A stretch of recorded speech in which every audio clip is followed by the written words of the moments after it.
പിതാവിന്റെയും പുത്രന്റെയും പരിശുദ്ധാത്മാവിന്റെയും നാമത്തിൽ ആമേൻ. അമ്മേ പരിശുദ്ധമേ, അമ്മേ പരിശുദ്ധമേ, ദൈവമാതാവേ, ദൈവമാതാവേ, കൃപാസനത്തിലൂടെ ഞങ്ങൾക്കും ഞങ്ങളുടെ ദേശത്തിനും അമ്മ മധ്യസ്ഥം തേടി തന്ന എല്ലാ അനുഗ്രഹങ്ങൾക്കും കൃപകൾക്കും ഞങ്ങളിപ്പോൾ ഹൃദയം നിറഞ്ഞ നന്ദി പറയുന്നു. അമ്മേ പരിശുദ്ധമേ, അമ്മേ പരിശുദ്ധമേ, ദൈവമാതാവേ, 2004 ഡിസംബർ 7 ഉച്ചകഴിഞ്ഞ് 2:30 കൃപാസനത്തിൽ സംഭവിച്ച അമ്മയുടെ പ്രത്യക്ഷപ്പെടലിനെ കുറിച്ച് തിരുസഭയ്ക്ക് സമർപ്പിച്ചിരിക്കുന്ന പഠനരേഖകളുടെ മേൽ സഭാത്മകമായ പഠനം ആരംഭിക്കുവാൻ ഞങ്ങൾ പ്രാർത്ഥിക്കുന്നു. അമ്മേ പരിശുദ്ധമേ, ഭൂസ്വർലോകങ്ങളുടെ രാജ്ഞിയായ അങ്ങയ്ക്ക് ഭൗമ സംരക്ഷണത്തിനായി പ്രപഞ്ചപ്രകൃതിയെ തന്നെ തിരുസഭ പ്രതിഷ്ഠിക്കുവാൻ ഈ പ്രത്യക്ഷീകരണ വഴി ഇടയാക്കണമേ. പരിശുദ്ധമ്മേ, ജപമാല മാതാവേ, സകല കൃപാസനം പ്രാർത്ഥനകളോടും ചേർത്ത് ഞങ്ങളിപ്പോൾ പ്രാർത്ഥിക്കുന്ന ഈ കുടുംബത്തിന്റെ പ്രത്യേക നിയോഗം.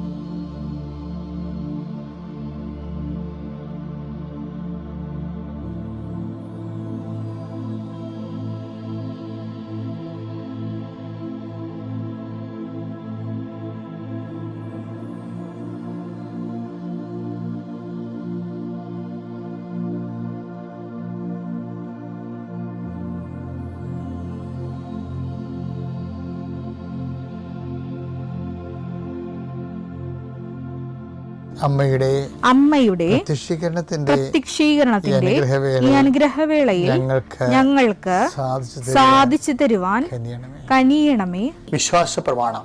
സർവശക്തനായ പിതാവും ആകാശത്തിന്റെയും ഭൂമിയുടെയും സൃഷ്ടാവുമായ ദൈവത്തിൽ ഞാൻ വിശ്വസിക്കുന്നു. അവിടുത്തെ ഏകപുത്രനും ഞങ്ങളുടെ കർത്താവുമായ ഈശോമിശിഹായിലും ഞാൻ വിശ്വസിക്കുന്നു. ഈ പുത്രൻ പരിശുദ്ധാത്മാവിനാൽ ഗർഭസ്ഥനായി കന്യകാമറിയത്തിൽ നിന്ന് പിറന്ന് പൊന്തിയോസ് പീലാത്തോസിന്റെ കാലത്ത് പീഡകൾ സഹിച്ച് കുരിശിൽ തറയ്ക്കപ്പെട്ട് മരിച്ച് അടക്കപ്പെട്ട് പാതാളങ്ങളിൽ ഇറങ്ങി മരിച്ചവരുടെ ഇടയിൽ നിന്ന് 3-ാം നാൾ ഉയർത്ത് സ്വർഗത്തിലേക്ക് എഴുന്നള്ളി സർവശക്തിയുള്ള പിതാവായ ദൈവത്തിന്റെ വലതുഭാഗത്തിരിക്കുന്നു. അവിടെ നിന്ന് ജീവിക്കുന്നവരെയും മരിച്ചവരെയും വിധിക്കുവാൻ വരുമെന്നും ഞാൻ വിശ്വസിക്കുന്നു. പരിശുദ്ധാത്മാവിലും ഞാൻ വിശ്വസിക്കുന്നു. വിശുദ്ധ കത്തോലിക്കാ സഭയിലും പുണ്യവാന്മാരുടെ ഐക്യത്തിലും പാപങ്ങളുടെ മോചനത്തിലും ശരീരത്തിന്റെ ഉയർപ്പിലും നിത്യമായ ജീവിതത്തിലും ഞാൻ വിശ്വസിക്കുന്നു. ആമേൻ.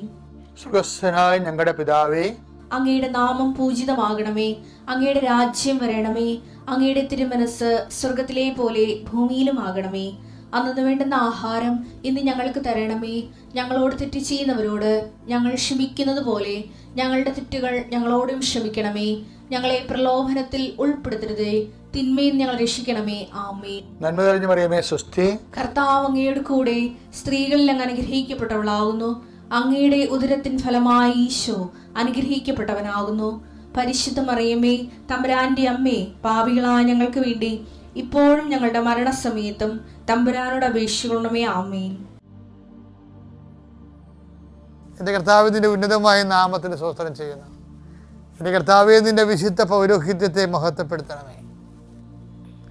എൻ്റെ കർത്താവേ, സഭയിലുള്ള സാന്നിധ്യം പ്രകടമാക്കണമേ. കർത്താവേ, ഓരോ മനുഷ്യരും സാക്ഷ്യം പറയുമ്പോൾ വല്ലാത്ത അഭിഷേകം തോന്നിപ്പോകും. കർത്താവേ, അന്ന് ഡെയിലി ബ്രെഡിൽ പങ്കെടുത്ത് അച്ഛൻ ഇങ്ങനെ പറഞ്ഞപ്പോൾ കർത്താവ് എന്നോട് അച്ഛനിലൂടെ സംസാരിച്ചു, ഞാൻ ആ തീരുമാനം എടുത്തെന്നൊക്കെ പറയുമ്പോൾ ദൈവം എത്രയോ മനുഷ്യരെയാണ് ഈ ഡെയിലി ബ്രെഡിലൂടെ നീ നേരിട്ട് സംവദിച്ചു കൊണ്ടിരിക്കുന്നത്. അതിലെല്ലാം അങ്ങക്ക് നന്ദി പറയുന്നു. കർത്താവ്, ജീവിതത്തിന് ഒരു മേൽഗതി ഉണ്ടാകണം, ജീവിതത്തിനൊരു തീരുമാനമെടുക്കാൻ സാധിക്കണം എന്നൊക്കെ സന്നിഗ്ധമായ അവസ്ഥയിൽ വ്യക്തമായൊരു തീരുമാനമെടുക്കാൻ ഇപ്പോൾ കർത്താവിൻ്റെ ശക്തി നിന്നിൽ പ്രവർത്തിക്കട്ടെ. കർത്താവ്, ജോലിയില്ലാത്തവരെ, വിസ പുതുക്കലിനെ കൊടുത്തിട്ട് കിട്ടാത്തവരെ, നാട് വിട്ടു പോകേണ്ടി വരുമെന്ന് ഓർത്ത് വിഷമിക്കുന്നവരെ, വീട് വിട്ടു പോകേണ്ടി വരുമെന്ന് ഓർത്തുകൊണ്ട് വേദനിക്കുന്ന വാടകക്കാരും, അതുപോലെ തന്നെ വീടില്ലാത്തവരും, അവരുടെ വിവാഹത്തിന് പിരിഞ്ഞു താമസിക്കുന്നവരും, ഓരോരോ നേട്ടത്തിന് വേണ്ടി ജീവിത പങ്കാളിയെ ഉപേക്ഷിച്ചും മക്കളെയും കൊണ്ട് ഓടിയിരിക്കുന്നവരും അവരെല്ലാം സമർപ്പിച്ച് പ്രാർത്ഥിക്കുന്നു. കർത്താവേ, പല പല കാര്യങ്ങൾ കൊണ്ട് കുടുംബജീവിതം ഛിദ്രമായിരിക്കുന്നവരെ അങ്ങ് ഏറ്റെടുക്കുന്നത് പ്രാർത്ഥിക്കുന്നു. അവർക്കെല്ലാം എല്ലാത്തിനെയും അതിജീവിക്കാനുള്ള കൃപയും എല്ലാതും അതിജീവിക്കാനുള്ള ആത്മധൈര്യവും നൽകി ആ ശക്തി അവരെ അനുഗ്രഹിക്കണമേ. എൻ്റെ കർത്താവിൻ്റെ ഉന്നതമായ നാമത്തിൽ, സഭയുടെ അധികാരത്തിൽ, കുരിശിൻ്റെ അടയാളത്തിൽ മാർഗരോഗങ്ങളും തീരാവേദികളും ജീവദുരിതങ്ങളും യേശുക്രിസ്തു നീങ്ങിപ്പോകട്ടെ. Lord infuse his spirit of power and grace. ഇന്ന് ഒരു ചേച്ചി ഒരു സാക്ഷ്യം പറഞ്ഞ, എൻ്റെ മകൻ, അവൻ്റെ ഉദ്യോഗമാണ്, ലോകത്ത് 4ാമത്തെ റാങ്കാണ് ആ വിഷയത്തിന്. അപ്പം എന്നിട്ട് അവർ പറയണത് എല്ലാം തീർന്നെന്ന് വിചാരിച്ചതാണ്. പക്ഷെ ഞാൻ എൻ്റെ മകൻ മാതാവിൻ്റെ മുഖത്ത് നോക്കി 4 ജപമാല ചെല്ലുന്നതാണ് എനിക്ക് ഏറ്റവും കൂടുതൽ സന്തോഷം തരുന്നത്. ഇവർ 4ാം സ്ഥാനത്താണ് അവരുടെ സബ്ജക്റ്റിൽ അവൻ പാസ്സായിരിക്കണം ഇൻ്റർനാഷണൽ യൂണിവേഴ്സിറ്റിയിൽ.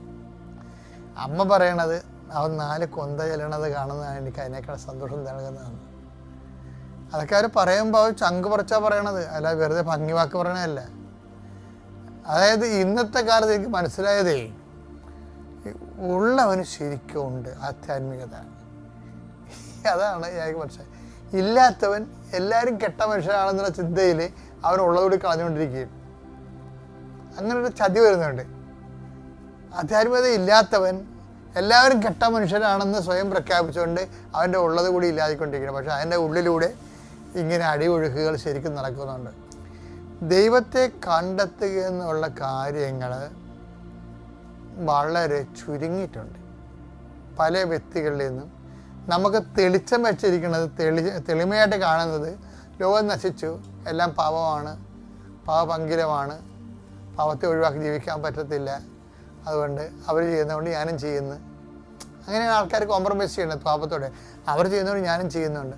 പക്ഷേ ഈ വലിയൊരു സംഭവം ഒരു തട്ടിപ്പാണ് ശരിക്കും. എന്താ കാര്യം? നിന്നെപ്പോലെ ഒരു ഫ്രോഡിനെ യഥാർത്ഥ കൃപയിൽ നിന്ന് ഒഴിവാക്കാൻ വേണ്ടി ഒരു പക്ഷേ ആധ്യാത്മിക മേഖലയിൽ ഇടപെടുമ്പോൾ നമുക്ക് മനസ്സിലാകുന്ന സത്യമാണ്, വളരെ തന്ത്രപൂർവ്വമായിട്ട് ചില ആൾക്കാരെ ഒഴിവാക്കും. എന്താ കാര്യം? അവൻ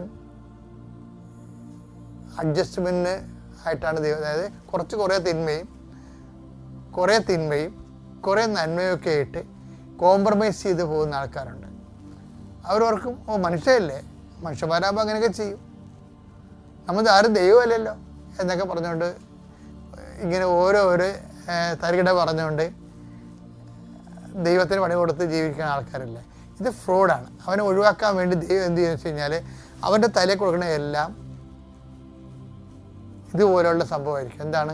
ലോകം പോയി, എല്ലാവരും പാവത്തിലാണ്, നിയമം മാത്രം ഇവിടെ നല്ലപോലെ ഒരു കാര്യമൊന്നുമില്ല.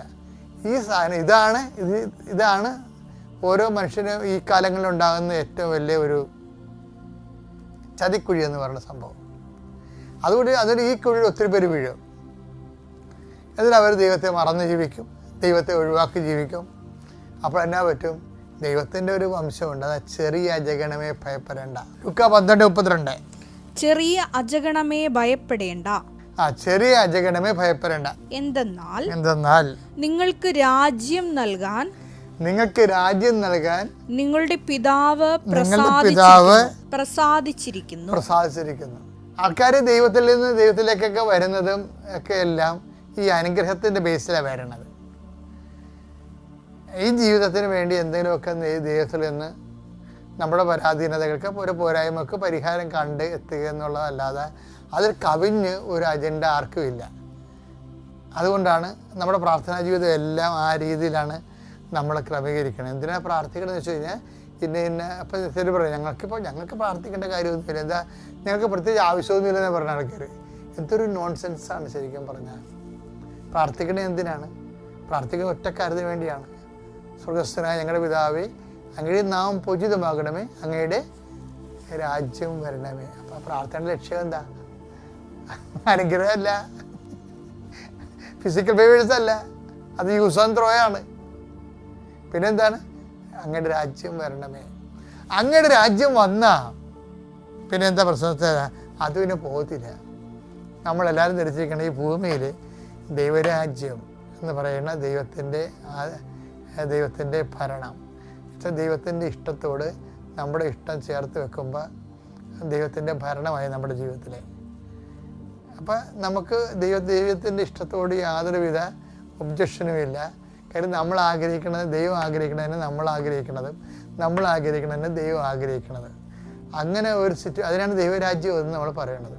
ഇതിൻ്റെ ഗുണമെന്ന് പറയുന്നത് ഈ ദൈവരാജ്യം വന്നാൽ പിന്നെ ഈ ദൈവരാജ്യത്തിലാണ് ഒരു വ്യക്തി ശരീരം ഉപേക്ഷിക്കണമെന്നുണ്ടെങ്കിൽ അവൻ ഈ ദൈവരാജ്യം കണ്ടിന്യൂ ചെയ്യും എപ്പോഴും. അപ്പം നമ്മൾ ചത്ത് കഴിഞ്ഞിട്ട് അവിടെ എന്തോ ഈ ഗാന്ധിയുടെ രാമരാജ്യമൊന്നുമല്ല നമ്മുടെ ദൈവരാജ്യം. ആ ദൈവസമാഗമത്തിൻ്റെ ദൈവത്തിൽ ആനന്ദിച്ച് സ്നേഹത്തിൽ സന്തോഷിച്ച് ദൈവത്തിൻ്റെ ആഗ്രഹത്തിനനുസരിച്ച് നമ്മുടെ ജീവിതം ക്രമീകരിച്ചുകൊണ്ട് പോകുന്ന സംഭവമാണ്.